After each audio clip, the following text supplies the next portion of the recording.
ఈ డిసెంబర్ నెలలో ఈ సంవత్సరానికి చివరిగా దేవుడు చెప్తున్న మాట ఏంటంటే, నీ పరిస్థితులను బట్టి, నీ ఇబ్బందులను బట్టి నువ్వు అనుకుంటున్నావు నా బ్రతుకింతే, దేవుడు నన్ను విడిచిపెట్టేశాడు, నా పరిస్థితులు అతలోకతలం చేస్తున్నాయి, నా జీవితం అయిపోయిందని అనుకుంటున్నాను. అయితే ప్రభు చెప్తున్నాడు, స్త్రీ చంటి పిల్లలను మరుచుతుందా? ఏ తల్లన్నా మరుచుతారా?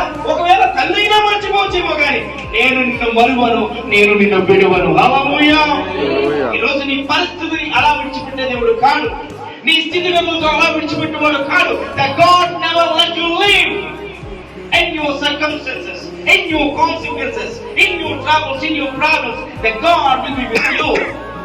నీ పరిస్థితుల్లో నీవు అనుభవిస్తున్న ఇబ్బందికరమైన దారుణమైన స్థితిగతుల్లో ప్రభువు నిన్ను విడిచిపెట్టువాడు కాదు. ఎందుకు విడిచిపెట్టడో తెలుసా? నువ్వు ఆయన సొంత రక్షకునిగా అంగీకరించావు కాబట్టి. దేవుని మహిమ కలుగును గాక. ఈ రోజు ఎవరైతే యేసు క్రీస్తు మీద ఆధారపడతారో, ఎవరైతే ఆయన కృప మీద ఆధారపడతారో వారిని ఎన్నడూ విడిచిపెట్టేవాడు కాదు.